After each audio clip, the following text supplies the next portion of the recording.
자, 안녕하세요, 여러분. 오늘은 90에서 91차 시, 1학년 학습지로는 29차 시, 5.18 민주화운동 공부할게요. 먼저 이전차 시 진단평가 문제입니다.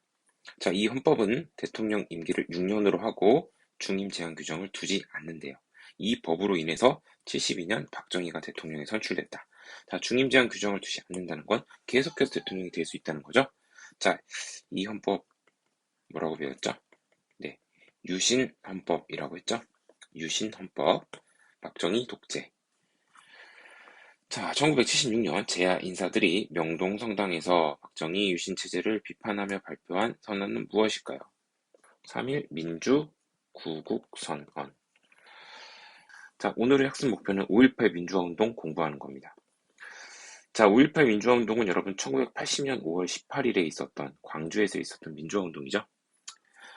자, 그런데 그 5.18 민주화운동까지, 즉 우리가 지금 박정희가 사망한 10월 26일 79년 11.6까지 공부를 했잖아요. 그 이후에 5.18로 이어지는 과정을 좀 배경을 봐야 돼요. 자, 먼저 신군부의 등장부터 봐야 되는데요. 신군부라는 건 새로운 군대 세력을 말합니다. 자, 그래서 박정희의 그 군대 세력과 구분되는 새로 나타난 군대 세력을 신군부라고 그래요. 자, 11.6 사태. 11.6 사태는 박정희 대통령이 그 부하였던 김재규한테 총에 맞아 사망했던 사건이죠. 자, 이걸로 11.6 사태가 이제 벌어져서 대통령이 사망을 했죠. 박정희 대통령이. 자, 그러니까 대통령을 뽑던 기구가 통일주체 국민회의였잖아요. 유신헌법 하에서. 여기에서 그 체육관 선거, 체육관에서 간접 선거를 통해서 박정희가 대통령이 됐죠. 자, 그런데 이제 대통령이 사라지니까 최규하라고 하는 당시 국무총리를 대통령으로 여기서 선출했어요. 자, 이 최규하라는 사람은 그래서 잠깐 대통령을 해요. 국무총리였는데 지금 우리나라 헌법은요. 대통령이 만약에 죽거나 대통령 직무를 수행을 못하면 국무총리가 대통령직을 대행을 하죠. 이제 근데 그 당시에는 이 최규하 국무총리가 아예 대통령으로 선출이 됐던 거예요. 자, 이제 유신체제가 끝났어요. 박정희는 사망했고요. 자, 그러니까 그동안 억눌려 있던 이 국민들이 민주화 요구를 하기 시작하는 겁니다. 즉, 그동안 정말 숨죽이고 살았잖아요. 그런데 이제 다양한 민주화 요구를 하고 민주화에 대한 열망을 표출을 하는 겁니다. 자, 이런 시기에 신군부가 나타나요. 전두환과 노태우를 중심으로 하는 이 군인들이 신군부 세력이 쿠데타를 일으킵니다. 자, 쿠데타라는 건요, 군사 정변을 말해요. 즉, 군대의 힘으로 권력을 잡는 걸 쿠데타라고 합니다. 자, 그런데 이 쿠데타가 일어났던 날짜가 1979년 12월 12일이에요. 79년 12월 12일. 그래서 12.12 사태라고 합니다. 전두환, 노태우, 신군부 세력의 이 군사정변, 이 쿠데타를 12.12 사태라고 그래요. 자, 12.12 사태를 통해서 전두환, 노태우 등 신군부 세력은 군사권을 일단 장악을 합니다. 자, 오른쪽에 있는 사진 볼게요. 이 사람이 전두환이고 이 사람이 노태우예요. 자, 이 전두환, 노태우 이 두 명의 군인은 친구 사이예요, 친구. 근데 이 둘이 12.12 사태의 주역이거든요. 12.12 쿠데타를 일으킨. 자, 그래서 나중에 전두환은 대통령이 됩니다. 그리고 자신이 대통령을 하다가 자신의 후계자로 노태우, 자기 친구를 지명해요. 그래서 노태우도 대통령이 돼요. 자, 그러니까 같은 그 육군사관학교 친구고 나중에 어떻게 보면 그 모험을 한 거죠. 어떻게 보면 목숨 걸고 쿠데타를 같이 한 거예요. 그 쿠데타 동지. 그리고 나중에 대통령을 이렇게 어떻게 보면 물려줄 정도로 정말 요즘 표현으로 하면 찐 우정이죠. 찐 우정. 자, 그런데 이들의 말로는 그렇게 좋지 않습니다. 자, 왜냐면 이들은 이 전두환과 노태우는 차례로 대통령을 했지만 나중에 우리나라가 민주화되고 나서 이 민주화 정부가 들어서면서 전두환과 노태우에 대한 재판이 열립니다. 이들이 일으켰던 이 12.12 사태, 이 군사 정변, 이 쿠데타가 내란이다, 즉 반란을 일으킨 것이다 라고 해서 처벌을 받게 되는 거예요. 그래서 당시 법정은 이 둘에게 전두환에게는 사형, 노태우에게는 무기징역을 선고해요. 물론 이런 내용들은 시험에 절대 안 나옵니다. 자, 그런데 이 장면은 뭐냐면 바로 그 재판정에서 선고가 이들에 대한 형 선고가 내려지기 직전의 상황인데요. 이 둘이 같이 이렇게 죄수복을 입고서 구치소에 있다가 재판받으러 나온 거예요. 근데 이제 선고를 기다리는데 사형이 나올지 무기징역이 나올지 아니면 다른 징역형이 나올지 이제 긴장되잖아요. 자, 그러자 이 전두환이 친구 노태우의 손을 이렇게 잡습니다, 갑자기. 그리고서 기다려요, 둘이. 그리고 이쪽에는 사형이 선고가 되고 무기징역이 선고가 되니까 가슴이 철렁했겠죠? 자, 어쨌든 참 찐우정이라기보다는 사실 좀 잘못된 우정이죠. 우정의 나쁜 사례예요. 같이 감옥까지 가고 형선고를 받는 그런 우정이죠. 같이 나쁜 짓을 했으니까 그렇게 된 건데, 자, 근데 그럼 이 사람 사형 집행되고 전두환 무기징역 지금 살고 있느냐? 그건 아닙니다. 나중에 김대중 대통령이 그 되면서 좀 어떤 역사 화해 그리고 국민들 간의 어떤 그 화합을 위해서 이 둘에 대해서 특별 사면을 해요. 대통령 특별 사면, 즉 죄를 면제를 해주는 거죠. 형을 면제해 주는 거예요. 자, 그래서 이 둘은 출소를 하게 되고요. 나중에 사회에 나와가지고 살다가 노태우는 최근에 사망했어요. 노태우 전 대통령은. 근데 이 전두환 아직 살아 있습니다.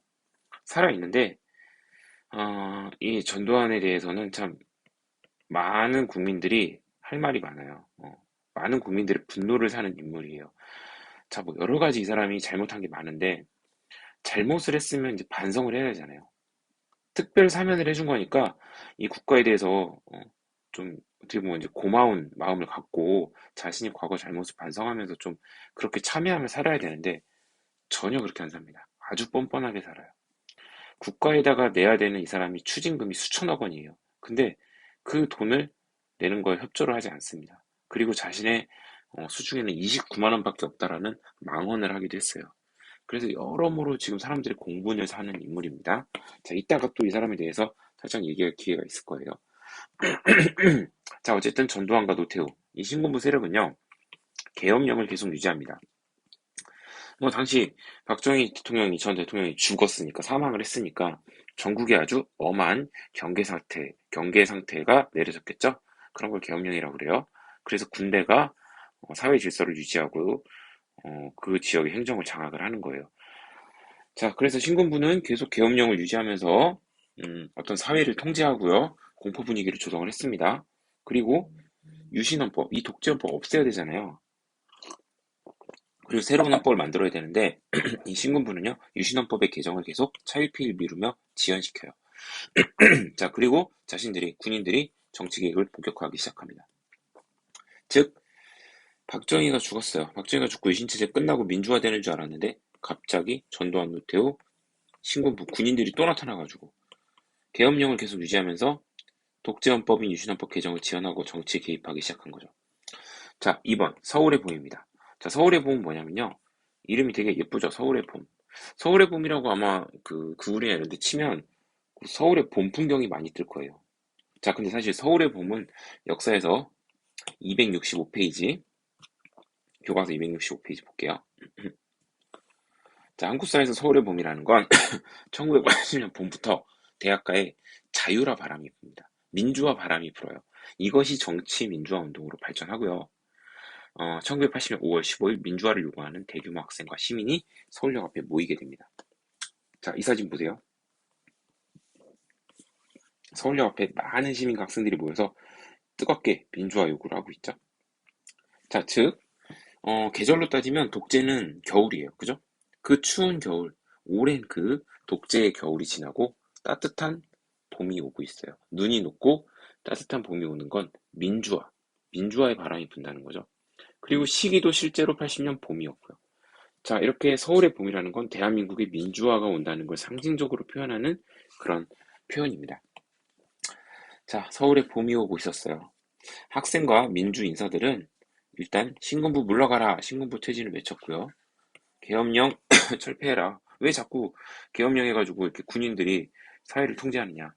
그리고 유신헌법, 독재헌법 폐지해라 등을 요구를 합니다. 그런데 신군부는 서울의 봄을 아주 서울의 봄을 꺾어버려요. 그리고 다시 역사의 시계를 과거로 돌립니다. 네, 즉 봄이 오는 줄 알았는데 봄이 아니고 다시 냉혹한 겨울로 돌아가는 거예요. 독재의 겨울. 자, 신군부는 오히려 계엄령을 철폐하라는 시민학생의 요구를 무시하고 계엄령을 전국으로 확대합니다. 당시에 계엄령이 뭐 제주도 같은 지역을 제외하고 내려져 있었는데 이제 제주도까지 포함해서 계엄령을 전국으로 확대한다는 것은 계엄령을 철폐할 생각이 전혀 없다는 거죠. 계속 이러한 통제 분위기, 공포 분위기를 가져가겠다는 얘기예요. 자, 이 80년 5월 17일을 안 적어도 돼요. 눈으로만 보시면 되는데 계엄령을 전국으로 확대한 시점이 80년 5월 17일이고요. 우리가 오늘 배울 사건 5월 18일 5.18 광주 민주화 운동이 바로 이 다음 날이에요. 다음 날 시작돼요. 자, 그리고 신군부는요, 모든 정치 활동을 금지시키고요. 국회와 대학을 폐쇄시켜요. 저항을 못하게 한 거죠. 시위 집회 못하게 하고. 자, 그 다음 민주화 운동 세력과 신군 반대 세력을 다 체포합니다. 자, 이렇게 서울에 대한민국의 민주화의 봄이 오는 줄 알았더니 신군부가 나타나서 오히려 다시 냉혹한 겨울로 시간이 거꾸로 가게 된 거죠. 자, 이때 전국 각지에서 민주화를 요구하고 신군부의 이러한 어떤 반동적인 정책에 대해서 반대하는 사람들이 많았는데요. 1980년 5월 18일이었습니다. 이때 광주 지역에서 민주화 운동이 격렬하게 일어나요. 자, 그리고 신군부는 이 민주화 운동을 정말 잔혹하게, 아주 잔인하게 진압을 합니다. 자, 5.18 민주화 운동, 5.18을 공부하도록 하겠습니다. 전개는 일단 지역적으로 광주. 자, 광주에서는요, 전남대와 조선대학교 학생들을 중심으로 해서 비상계엄 확대, 아까 배웠죠? 요거 비상계엄 전국 확대, 요거와 학교 휴교령을 반대를 합니다. 자, 휴교령이라는 것은 학교 못 나오게 하는 거죠. 대학생들 시위할까봐. 자, 여기에 대한 반대 시위를 해요. 자, 그러자 신군부는 공수부대원을 광주에 투입을 하는데요. 공수부대원들이 뭐 하는 것이냐? 전쟁 나면 적의 후방에 침투하는, 낙하산 타고 침투해가지고 작전 수행하는 일종의 특수부대예요. 자, 그런데 이 특수부대가 적과 싸우는 데 쓰이는 게 아니고 같은 국민, 광주 시민을 공격하는 데 사용이 됐던 거죠. 자, 이 공수부대원들, 광주 시민들을 무자비하게 진압을 해요. 자, 이런 건 뭐 영상이나 사진을 통해서 여러분도 많이 봤을 텐데요. 아주 잔혹해요. 뭐 곤봉 같은 걸로 막 때리는 거는 뭐 예사고요. 총의 그 뒤에 되는 그 개머리판 이런 걸로 막 찍고 피나고 그 다음에 심지어 총에다가 대검을 달아서 검을 달아가지고 검으로 찌르기도 하고요. 그리고 심지어는 사격을 하기도 합니다. 그리고 최근에 밝혀진 사실에 따르면 헬기까지 동원해가지고 헬기로 그 빌딩 안에 있는 시민군들을 향해서 기관총을 발사했다고도 해요. 자, 그러니까 쉽게 말해서 무슨 전투를 치르듯 시민들을 공격을 했던 겁니다. 자, 시민들이 시위에 합류하기 시작해요. 그리고 시민들은 이러한 무자비한 진압에 대항하기 위해서 시민군을 조직합니다. 무기를 찾아서 무장을 하기 시작하는 거예요. 자, 계엄군은 이러한 시민군들을 무력으로 역시 무자비하게 진압을 해요. 교과서 266쪽 쪽날개와 본문을 보겠습니다. 자, 먼저 왼쪽에 있는 쪽날개 사진을 볼게요. 자, 여기 보시면요. 지금 시내버스를 가지고 바리케이트를 치고요. 시민들이 이쪽 뒤에 쭉 있어요. 자, 그리고 그 시민 학생들을 진압하러 온 계엄군이죠. 계엄령 하에 투입된 군대들이니까 계엄군이라고 해요. 자, 근데 이 상황에서 설마 군인이 자국민을 향해서 총을 쏠 거라고는 생각을 못했어요, 이 사람들이. 거리도 굉장히 가깝죠. 자, 그런데 누군가에 의해서 발포 명령이 떨어지고요. 군인들은 시민을 향해서 총을 발사하기 시작합니다. 자, 많은 사람이 총에 맞아 죽거나 다쳐요. 자, 금남로 시위. 자, 이것이 바로 금남로 시위인데요. 5월 20일 광주시민 학생들이 계엄군의 무자비한 진압에 항의하고자 금남로에 모였는데요. 오히려 계엄군은요, 무차별적인 발포, 총을 발사를 하기 시작합니다. 자, 이 내용 포함해가지고 그 뒤의 내용까지 교과서 본문을 통해서 공부를 할게요. 5월 21일, 계엄군이 시위 진압 과정에서 시위대를 향해 총을 쏘자 이에 분노한 시민들이 경찰서와 예비군을 습격해서 그곳의 무기고에서 총을 탈취합니다. 그래서 이 무기로 무장하고 시민 군대를 조직을 해요. 자, 그러자 계엄군은요, 각 언론, 뭐 뉴스나 TV 뉴스나 신문을 통제해서요, 광주의 상황을 완전히 왜곡을 해버려요. 어떻게 왜곡을 하냐? 일단 광주 시민들은 폭도다. 그리고 북한의 지령을 받는 존재들이다.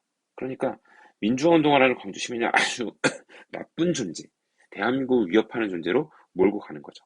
그리고 광주 외곽을 군을 통해서 봉쇄해버려요. 그래서 들어가지도 나가지도 못하게 만드는 거예요. 자, 그러니까 이제는 광주 시민들이 쉽게 말해서 광주에 완전히 갇혀가지고요. 외부와 차단되고, 그 다음에 이제 계엄군들에 의해서 포위되기 시작하는 겁니다. 자, 광주 시민들은 더 이상의 유혈 사태, 피를 흘리는 걸 막기 위해서 수습위원회를 조직을 하고요. 구속자들 석방해주고 비상계엄을 철폐하는 등의 조건으로 어, 신군부와 계엄군과 협상을 하기를 원했습니다. 그러나 신군부는요, 이 지금 전국적으로 민주항쟁이 번지는 것을 굉장히 염려를 해가지고요. 오히려 광주에서의 5.18 민주화운동을 빨리 진압해라. 강력하게 진압해라라고, 어, 강력하게 진압하라고 이제 명령을 내린 거죠. 자, 그래서 5월 27일 새벽에 탱크와 헬기까지 동원해가지고 전남도청에 모여있었던 시민군들을 무자비하게 진압을 합니다. 자, 5.18 민주화운동은 그래서 많은 시민들의 희생 속에 끝이 나요. 자, 아래 있는 자료들을 좀 보겠습니다. 자, 당시 국내 언론이 5.18 민주화운동을 어떻게 보도했는지 볼게요. 자, 광주 사태 10일 만에 진압되어 평정됐고요. 불순 분자들이 체리전복을 기도했다. 즉, 광주의 학생과 시민들이 아주 불순한 사람들이다. 북한의 지령을 받는 사람들이다. 그래서 우리 대한민국 체제를 전복하려고 기도한 것이다.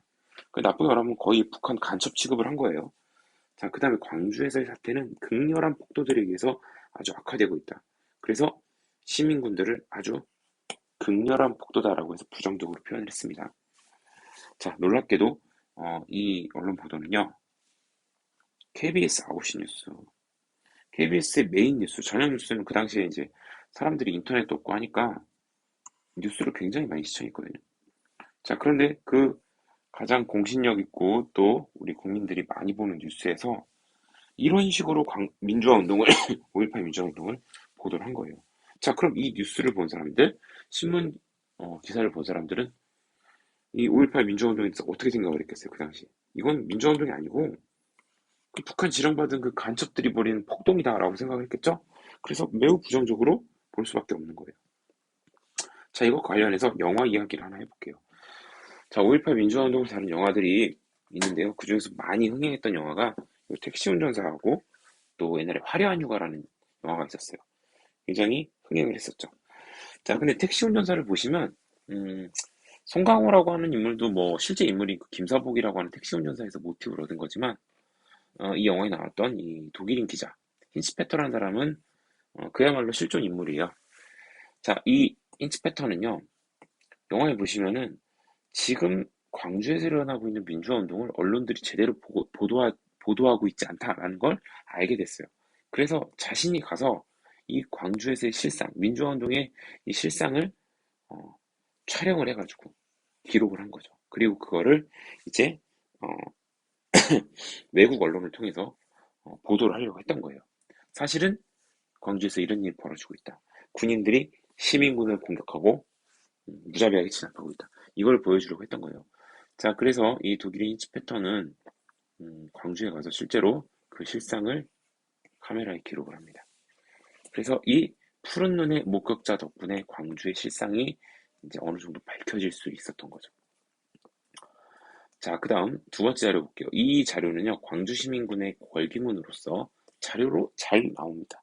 5.18 물어볼 때 자료로 잘 나와요. 자, 광주 시민군들은 왜 총을 들 수밖에 없었는가 자신들이 그것에 대해 설명을 하는 거예요. 자, 정부가 계엄령을 확대 선포하고 학생과 민주주의자 정치인을 불법 연행했다. 자, 그리고 계엄 당국이 발포 명령을 내려서 무차별 발표를 했다. 그러니까 우리도 우리를 지키기 위해서, 우리 이웃을 지키기 위해서, 광주 시민을 지키기 위해서 총을 들고 무장을 할 수밖에 없었다라고 얘기하고 있죠. 학습지로 돌아올게요. 자, 이렇게 5.18 민주화 운동의 전개 과정은 대략 정리를 했고요. 5.18 민주화 운동의 의의를 보겠습니다. 1980년대 이후 민주화 운동, 특히 87년에 6월 항쟁이라고 1987이라는 영화도 있었죠.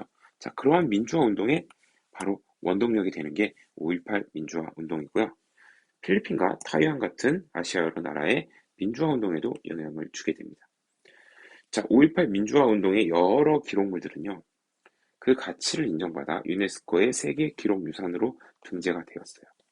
자, 이제 마지막 주제예요. 신군부의 집권이라고 되어 있죠. 자, 신군부는요, 전두환을 상임위원장으로 하는, 자, 요거 좀 이름이 긴데 적어주세요. 국가보위 비상대책위원회. 자, 필기해 주세요. 자, 신군부에서 가장 주도적인 인물이 전두환이에요. 그 전두환이 국가보위 비상대책위원회라는 걸 만들고, 거기에 자신이 상임위원장이 됩니다. 우두머리가 되는 거예요. 자, 이 국가보위 비상대책위원회는요, 줄여서 국보위, 라고 합니다. 국보위. 자, 국가를 지키기 위해서 비상대책위원회를 만들었다. 이런 뜻이죠. 근데 뭐, 국가를, 어, 뭐 지키긴 지켜야겠는데, 사실 신군부가 할 말 아니죠. 지금 신군부가 어떻게 보면 가장 국가에 위협이 되는 세력이죠. 자, 그 다음에 두 번째 줄로 내려가서 통일주체국민회의를 통해서, 자, 요거는 유신헌법하에 체육관에서 대통령을 간접 선거하던 그런 기구였죠. 자, 이 통일주체국민회의를 통해서 박정희가 두 번의 대통령이 당선이 되잖아요. 두 차례. 자, 이 통일주체국민회의에서 일단 전두환이 대통령으로 선출이 되어요. 1980년. 그러니까 아직도 유신헌법이 있는 거예요.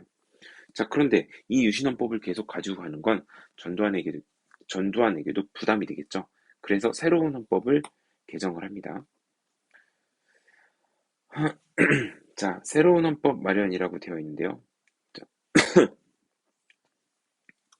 7년 단임의 대통령을 선거인단을 통해 간접 선출하는 방식으로 새로운 헌법을 마련합니다. 자, 이 전두환 때 만들어진 새로운 헌법은요, 특징이 이거예요. 단임. 자, 단임이라는 건 대통령을 한 번만 할 수 있다는 겁니다. 지금도 그렇죠. 우리나라 대통령 딱 한 번만 할 수 있어요.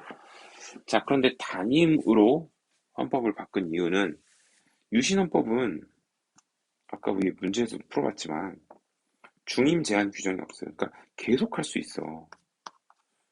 계속할 수 있는데 단임 어디 갔어? 네, 단임이라고 하면 계속할 수 없잖아요. 한 번만 할 수 있잖아요. 이거는 쉽게 말해서 전두환도 어느 정도 국민들의 그 저항을 의식을 한 거죠.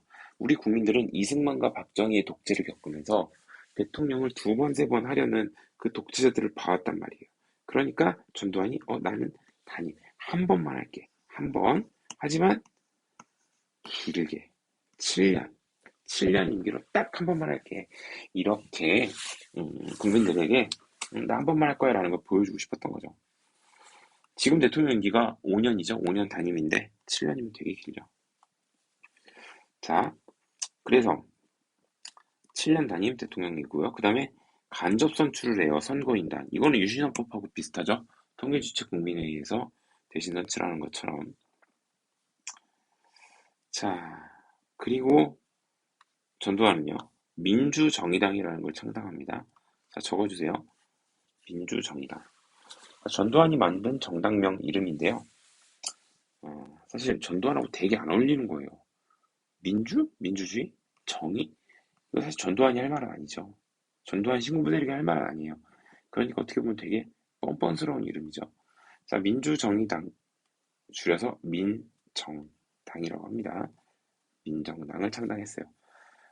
자, 그렇게 전두환은 이 민정당을 등에 업고 대통령으로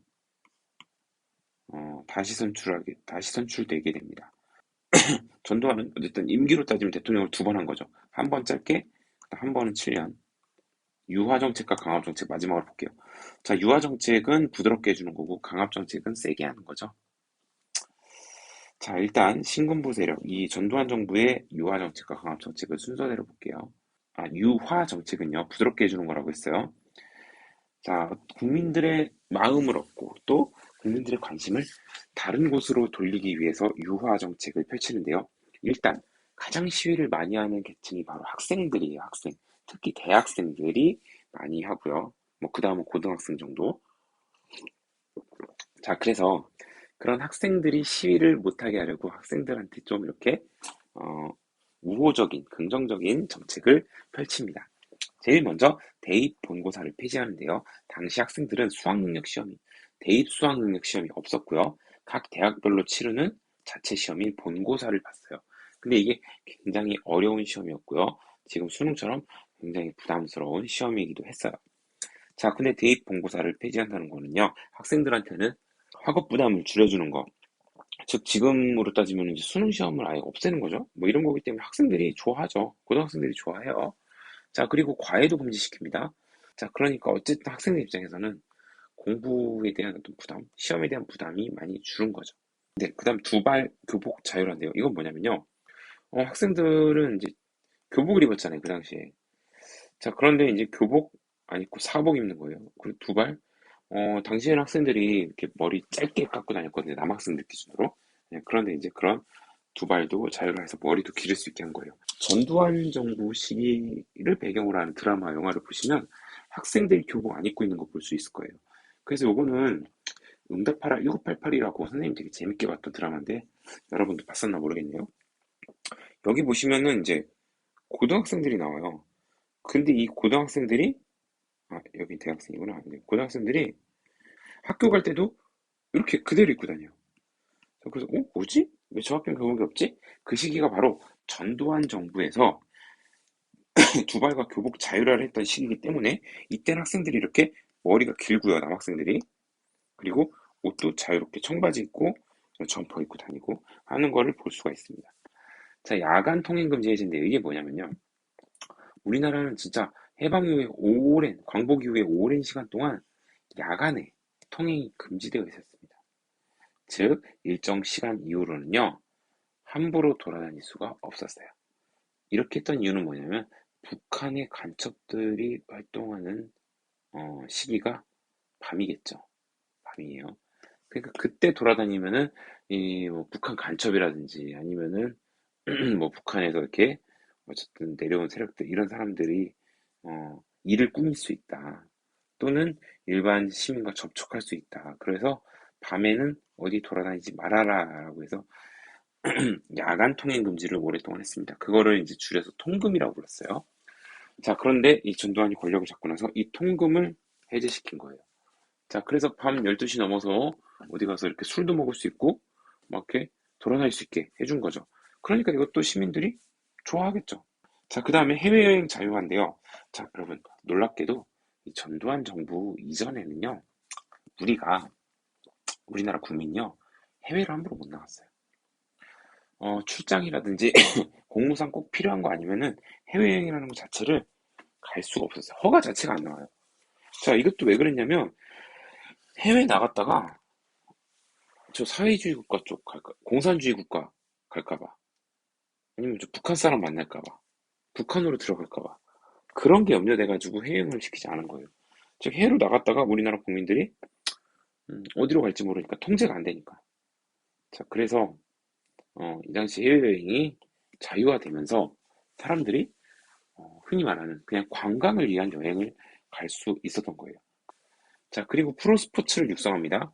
자, 국민들의 관심을 돌리기 가장 좋은 것 중에 하나가 바로 스포츠예요. 이 당시 특히 프로야구가 만들어지는데요. 아래 사진 좀 볼게요. 1982년일 거예요. 그때 프로야구가 처음으로 만들어져요. 그래서 첫 개막전 경기에 시구를 누가 하냐? 공을 누가 던지냐? 바로 전두환이 던집니다. 자, 그래서 이 대통령이 직접 나서가지고 시구를 할 정도로 이렇게 프로스포츠를 띄우는 거예요. 그럼 사람들이 야구라는 거를 보니까 재밌어. 게다가 이게 지역 연고제로 돼 있어서 이렇게 우리 뭐 서울이면 서울, 뭐 대전이면 대전 이렇게 연고팀이 있으니까 그 팀을 응원하는 그 재미, 경기장에 가서 응원하는 재미, TV로 보는 재미 이런 것들이 생긴 거예요. 자, 그러니까 사람들이 이런 스포츠 경기에 한눈을 팔게 되는 거죠. 그러니까 어, 전두환 정부에 대한 어떤 그런 어, 반발 이런 것들을 좀 무마시키기 위해서 한 거예요. 자, 그 다음에 이제 강압적인 정책을 보겠습니다. 전두환 정부는요, 사회를 정화, 깨끗하게 한다는 명분으로 삼청교육대라는 걸 운영합니다. 삼청교육대는 간혹 자료로 나오기도 해요. 1980년 전두환 정부가 폭력, 마약, 밀수사범 등을 교육하여 사회기강을 확립한다는 명분으로 설립한 기관이다. 운영 과정에서 폭력과 인권 유린이 발생하였다 이렇게 되어 있는데요. 자, 일단 삼청교육대는요, 폭력, 마약, 밀수, 사범 등을 대상으로 이들을 체포해요. 자, 그리고 이들을 체포해가지고 삼청교육대라는 곳으로 끌고 가요. 그리고 거기서 사회기강을 확립한다는 명분으로 이들을 가둬놓고 갖은 얼차려를 줍니다. 그러니까 쉬운 말로 하면 기합을 줘요. 그리고 고된 노동을 시켜요. 그래서 이 사람들 정신적으로 교화시키겠다 이겁니다. 자, 이 과정에서 많은 폭력과 인권 유린이 발생하는데요. 267페이지 교과서 좀 넓게 보겠습니다. 자, 여기 보시면 삼청교육대가 나와요. 신군부가 80년 시민 2만여 명을 무려 2만여 명을 검거하고요. 이들을 군대의 특수훈련장으로 보내서 순화 근로교육이라는 명분으로 가혹한 훈련을 시킵니다. 군대에서도 이렇게 얼차려라고 해가지고 사람 몸 힘들게 하는 거 있잖아요. 그런 것들을 집중적으로 시키는 거예요. 자, 사진을 하나 볼게요. 이게 실제로 삼청교육대 지금 훈련을 받는 모습인데요.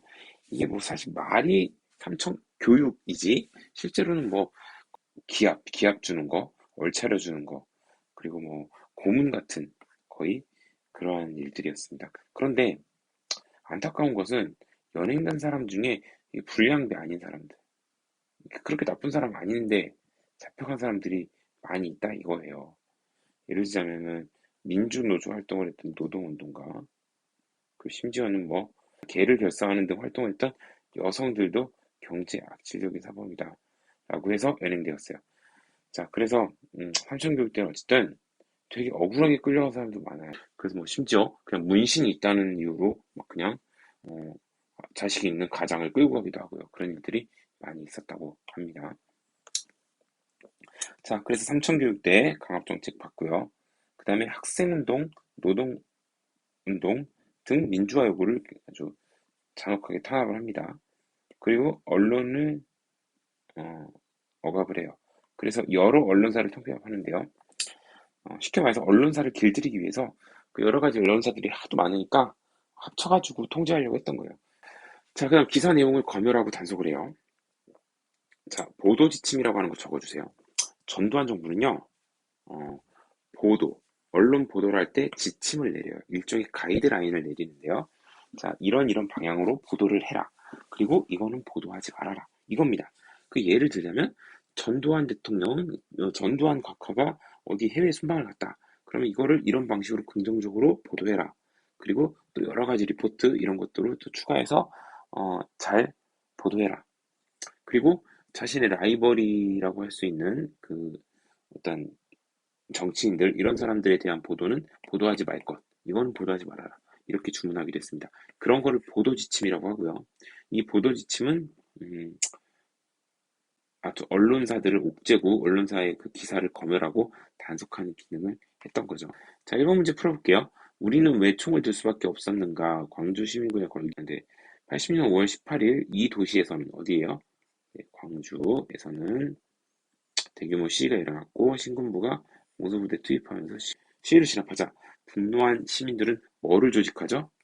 네, 시민군을 조직하죠. 그래서 광주 시민군 정답입니다. 그래서 계엄군에 왔어요.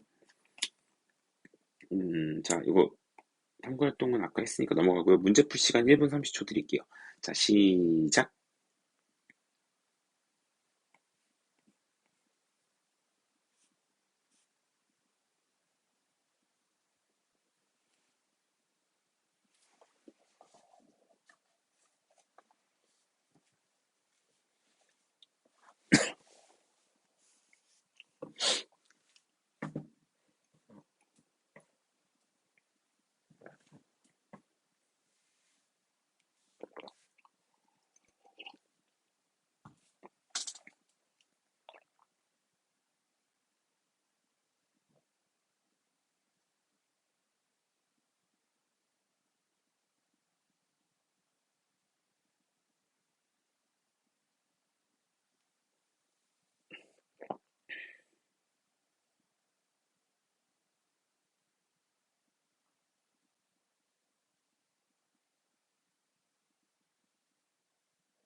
자, 문제 한번 풀어보겠습니다.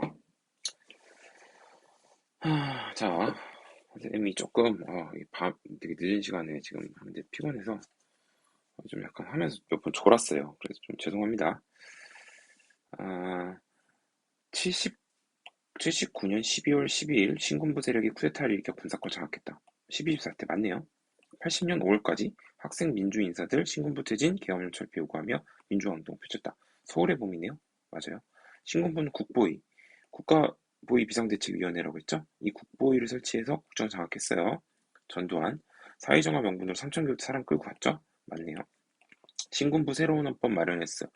새로운 헌법 마련한 거 맞는데 삼선기원은 이거 아니죠. 이거 박정희 거죠. 네, 틀렸어요. 그래서 동그라미 동그라미 동그라미 X. 다음 설명에 해당하는 사건이래요. 신군부의 집권에 저항해서 일어났대요.